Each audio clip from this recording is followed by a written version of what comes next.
I'm Ethan Heilman, a researcher who's done a bunch of work on the security of cryptocurrencies, also CTO of Arwin, which does secure atomic swaps. I'm a little sick today, so I hope everyone will excuse my coughing and wheezing and drinking lots of water. The general outline of this talk is going to be scary stories in Bitcoin. The reason for this is that Bitcoin has a very long history, and I believe a lot of these lessons are generally applicable to other cryptocurrencies. I'm not just picking on Bitcoin. And many of these problems were found a long time ago. So I think Bitcoin has done an enormous amount of work making itself more secure. As a general disclaimer, all the vulnerabilities discussed in this talk have been patched in Bitcoin Core. They're all publicly known.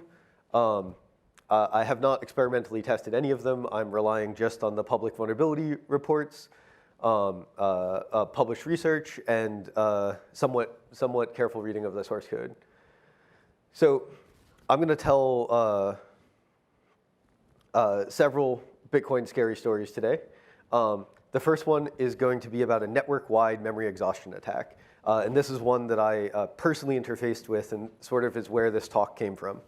The second one, I'm going to go through several Bitcoin vulnerabilities, many from the early days of Bitcoin, and look at them to sort of give flavor and discussion points and prime people's imaginations for what these sorts of vulnerabilities look like. And then finally, I'm going to, as a thought experiment, try to think about what a worst case exploit in Bitcoin would look like. So why tell scary stories? Well, first off, to understand the past and to use that understanding to adapt and think about how we can mitigate some of these issues, but also as a way to generate scenarios. If we're thinking about what can go wrong with Bitcoin in 10 years, looking back at the last 10 years of Bitcoin provides sort of a starting place for things that can go wrong.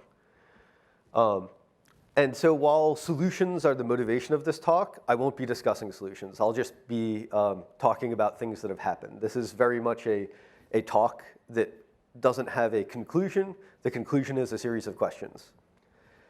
So the first scary story I'm going to tell you about is a network-wide memory exhaustion attack.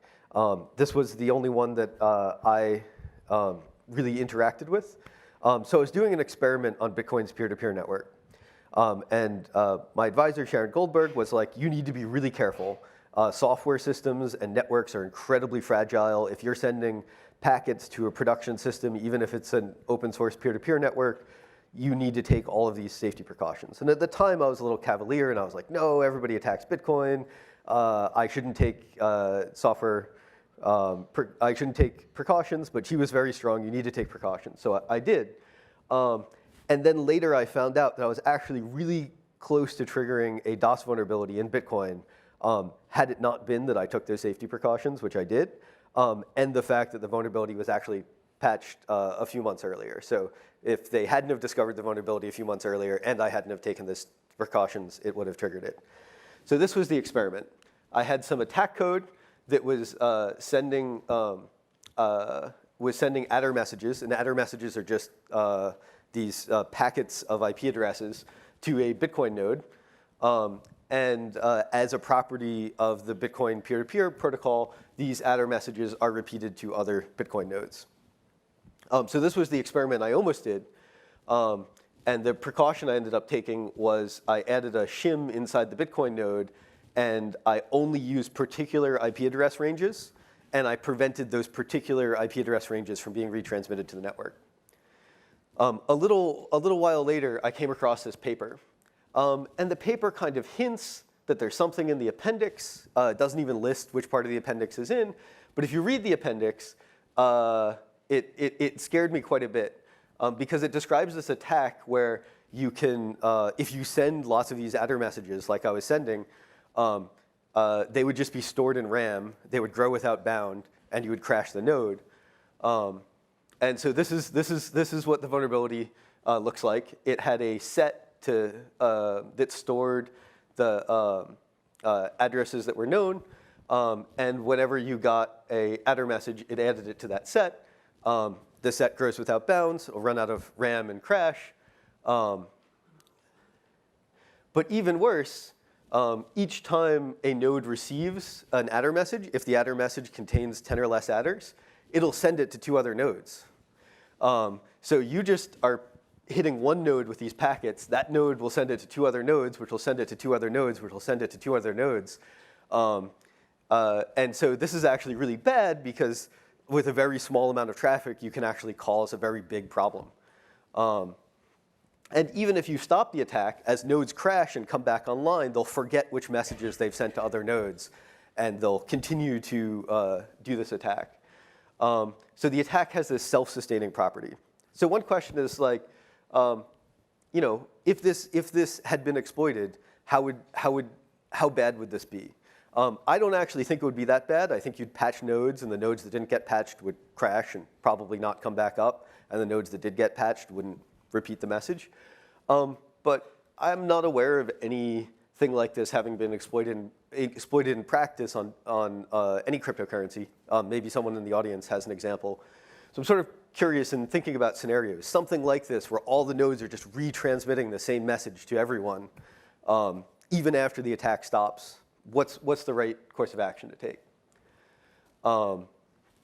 This was fixed in 2014, and here's the fix. The fix just has that set, and the set is now limited to 500 addresses, and when you get a new address, you kick out the oldest address. That's a most recently used set.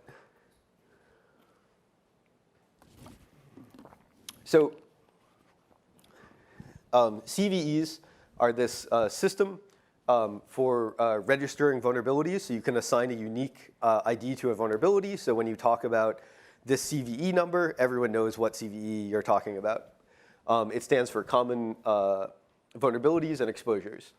And the Bitcoin wiki has a list of these CVEs and also additional vulnerabilities that haven't been given CVE numbers. Now, as far as I can tell, this is not a complete list. It's actually been getting more and more complete. People have been adding stuff to it. But the vulnerability I just described, I wasn't able to find on there. Maybe it was named something really obscure. But it's actually like really fun to go to the Bitcoin wiki, which you can find right there, and just read Bitcoin CVEs. So the 4 CVEs I'll be talking about, most of them are at the beginning. You can see they're like 2010, 2010, 2012, and then I'll be briefly talking about the 2018 CVE. So the first CVE I'm going to talk about, which Corey alluded to, is the Opleftshift crash.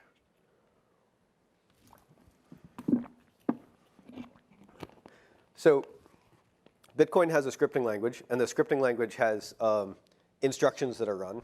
And one of the original instructions that were run that you could run in the scripting language was Opleftshift. That would shift a certain number of places to the left. It was discovered that when using Opleftshift on some machines, processing the transaction would cause the machine to crash.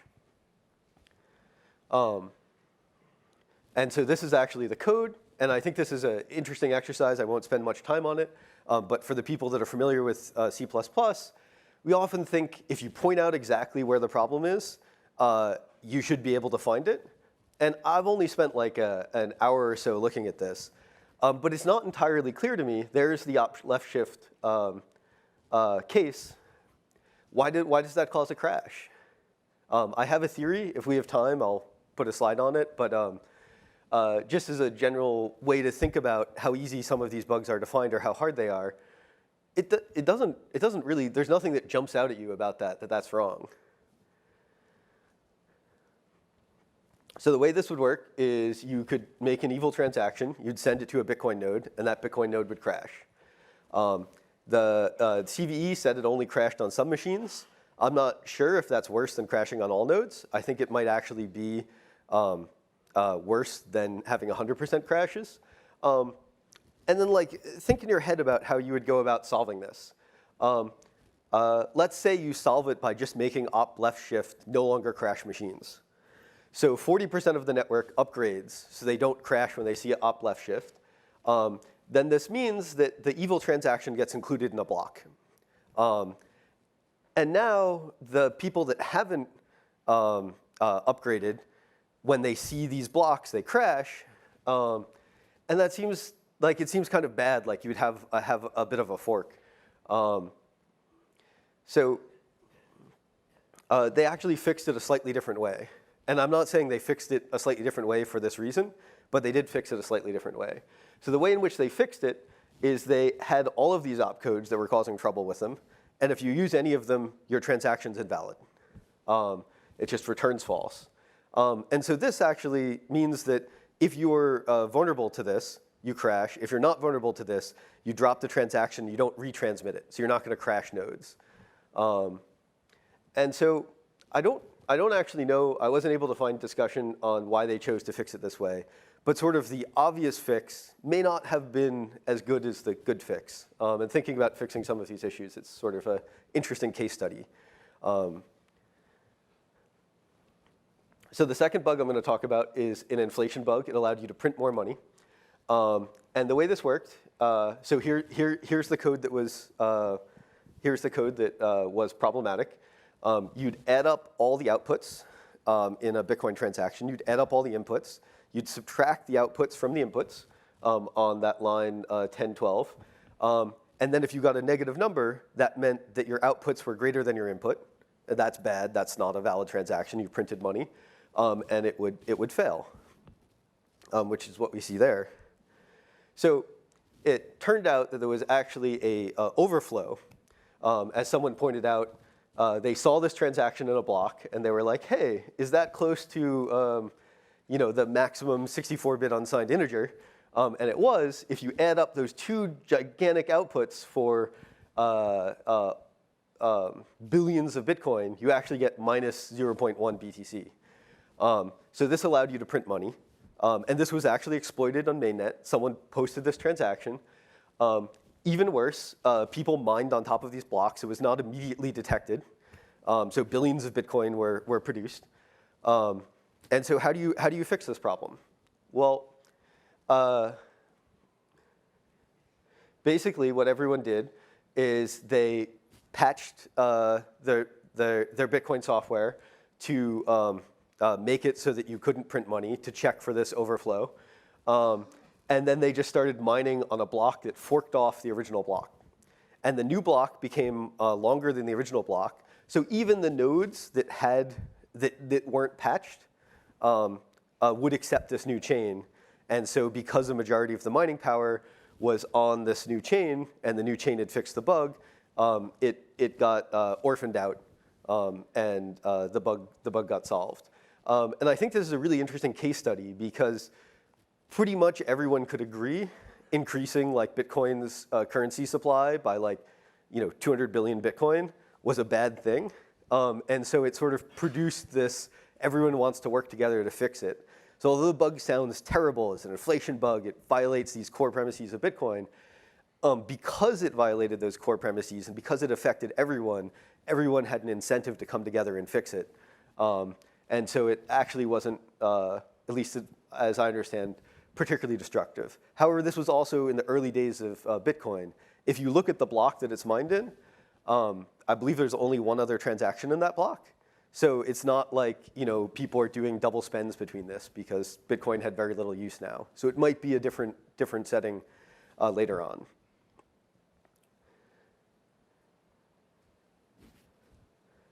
All right. The next one I'm going to talk about is from 2012. So we're moving into more of a mature Bitcoin code base. Still not that mature, but it's been around for like 3 years at this point. And this one exploits the fact that you can have two blocks that have a different meaning, that have different transactions in them, that hash to the same value. And this doesn't actually mean that the hash function's broken. It means that the way in which you represent the blocks when you're going to hash them collide. And because they collide, when you hash them, you get the same value, even though the blocks themselves are different. So the way this worked was that you would have block 1 with transaction A, B, and C. It had 3 transactions. And you'd have block 2, which had A, B, C, and C repeated again, which would have 4 transactions. It would be an invalid block. And when you went to go hash the transactions for the Merkle root, Bitcoin had a rule that you would pad it out. And so the way the padding worked is you would repeat the same transaction, the last transaction till the end. So the way I like to think about this is imagine you have a form to write your first name, and the form has like 16 places, and it says like you have to use up the entire form. So I write my name Ethan, and then I just repeat the last letter till the end. But that also conflicts with someone whose name is like Ethan, right? This resulted in 2 blocks with the same hash, but one of the blocks was invalid. So when Bitcoin node 1 sends block 1 to Bitcoin node 2 says this is a valid block, that's fine.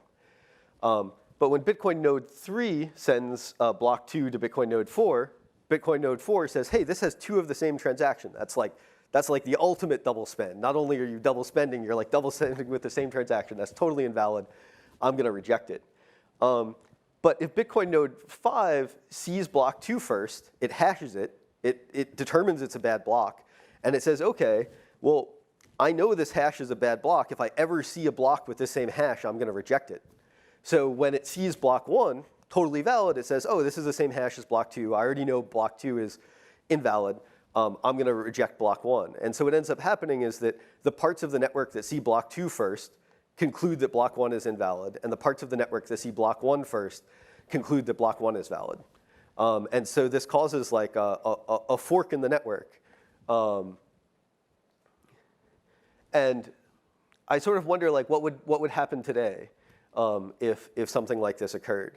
It's not like the blocks are actually different. The block hashes are still the same.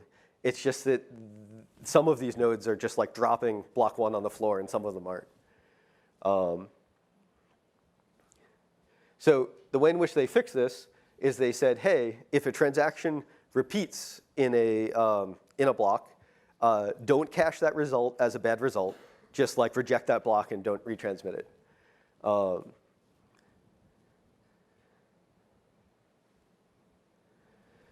So the final CVE I'm going to discuss today is a very recent one. It was discovered last year. And there are some details which this picture is not,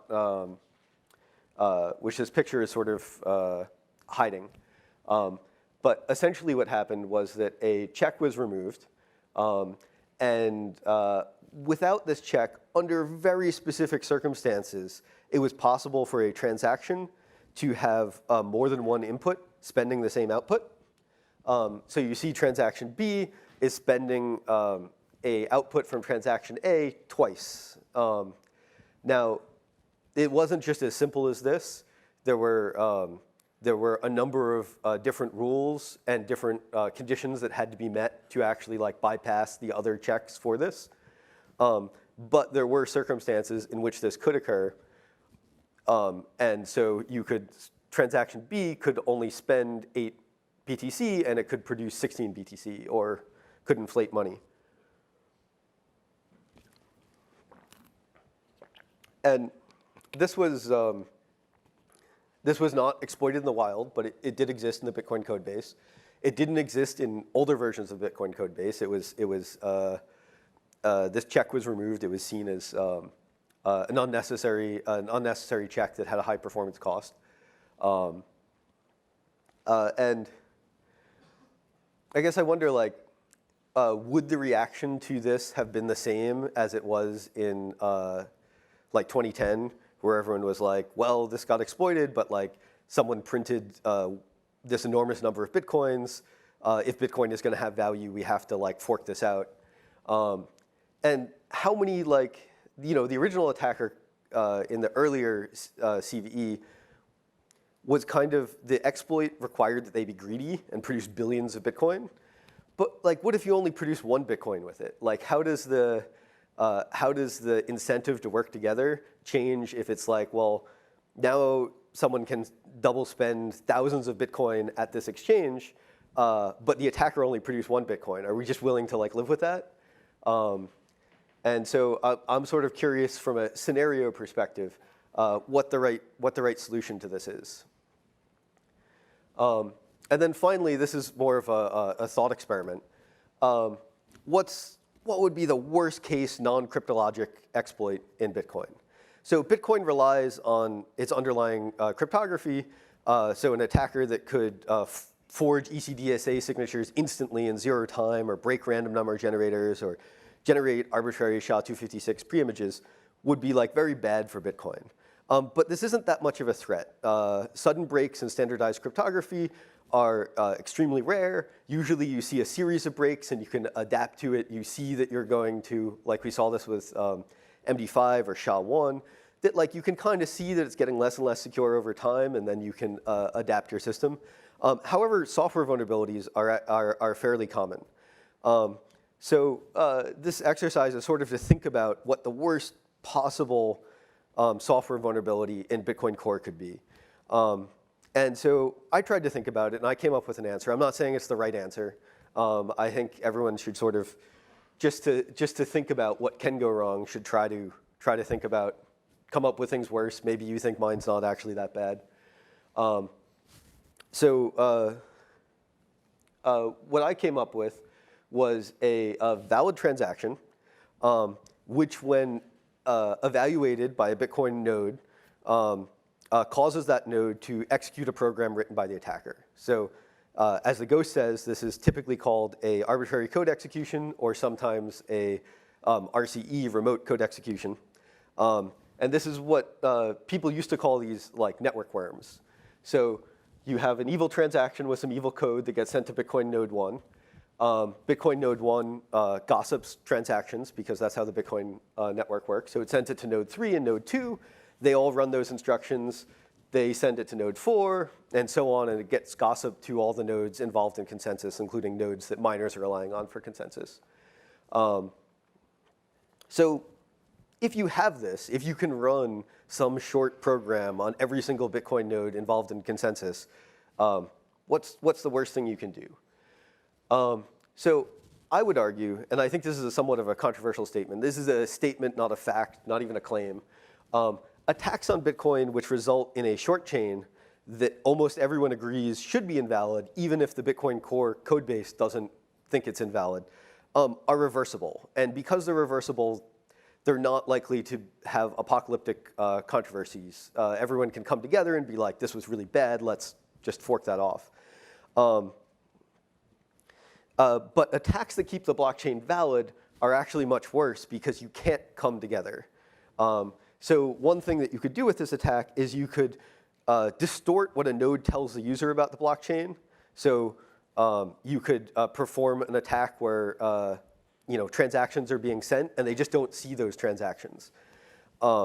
Additionally, you could make invalid transactions appear valid and confirmed. So you go to an exchange, you send them a bunch of Bitcoin because they have this program running on their Bitcoin node. They see that that's a totally valid transaction, but it never actually gets confirmed in the chain. So whenever everyone figures out this attack took place, and they look at what the chain has, that transaction is never there, and it could never be valid. And you could also do things like leak keys, compromise random number generator, replace pub keys. But I think there's starting to be a lot of isolation between the code which produces consensus and validity and the code which is used for like key generation and key storage. So I think this one is like less of a concern as a general concern. There's steps that could be taken. So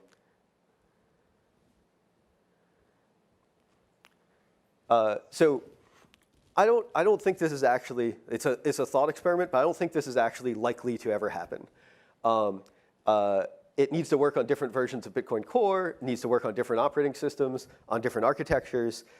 And the rule that it needs to be a valid transaction is actually not a hard rule. Conceivably, the evil code might be able to patch the code so that it's an invalid transaction, but now Bitcoin Core treats it as a valid transaction and sends it out to other nodes as if it were. I'm not aware of any vulnerabilities in Bitcoin that allowed arbitrary code execution. I could be wrong about this, but I have not seen them. So I think this is an unlikely threat, but it's, in terms of thinking about worst case, it's the worst case I could come up with. You could probably come up with something much worse. So instead of a conclusion, I end on a bunch of questions. What would happen if an inflation bug was exploited in Bitcoin in 2019? Given the sort of bugs enumerated in this talk, which ones are the most dangerous? Net splits, inflation, and what countermeasures can we take to reduce the risk and impact of a serious Bitcoin software vulnerability exploited in the wild? And I've made this claim a couple times in this talk that a vulnerability that works against 100% of the nodes is like not as bad as one that exploits a small number of nodes, like say 30%. Is that a like valid, true claim? What do people think about that? Thank you.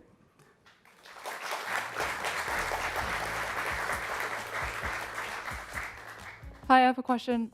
Yes. Right here. So what is the current process of quality assurance, like after a pull request is merged into the master Bitcoin Core? So I'm probably not the best person to answer that question as to what the quality assurance system for pull requests. I have had pull requests in Bitcoin Core accepted. There's a lot of like code review, and people sort of like act that they think it's a good feature, and then it's tested. Multiple people have to sign off, but I think Corey would be able to give you a much more clear answer for that. Hi, over here. So you mentioned that short chain attacks might not necessarily be as important. And I'm curious, to what extent do you think that is true in the long case? Like in the long term, you're going to have like hopefully the one CPU, one vote type of idea. And in that context, it's really hard at a global scale to get everyone to agree to reverse transactions that aren't huge. Like the stakes need to be higher and higher, and you need to get to bigger and bigger values for it to actually start mattering to people at a global scale. So to what extent do you think we should be focusing on those issues now versus later?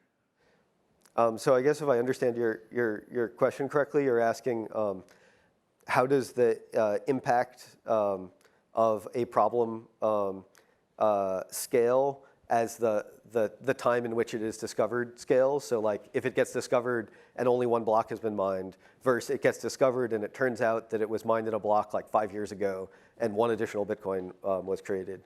And I don't really have a good answer for that. I'm sort of curious about what the solution is. One could imagine creating a consensus rule that patches out that one Bitcoin and then like preserves that entire blockchain. But I don't know whether people would want to do that, or I think it's a very important thing to think about, and I'd be really curious to hear other people's views on how to solve it. Hi. Thank you so much for your talk. I also find it fun to read the CVEs page. I was thinking about your question at the end, is 30% worse than 100? And I think your intuition is right. Like if it's 100%, everyone can agree to fix. But if, like let's say 5% of Bitcoin users lost some Bitcoin, well then 95% of people would be incentivized to keep that the way it was, no?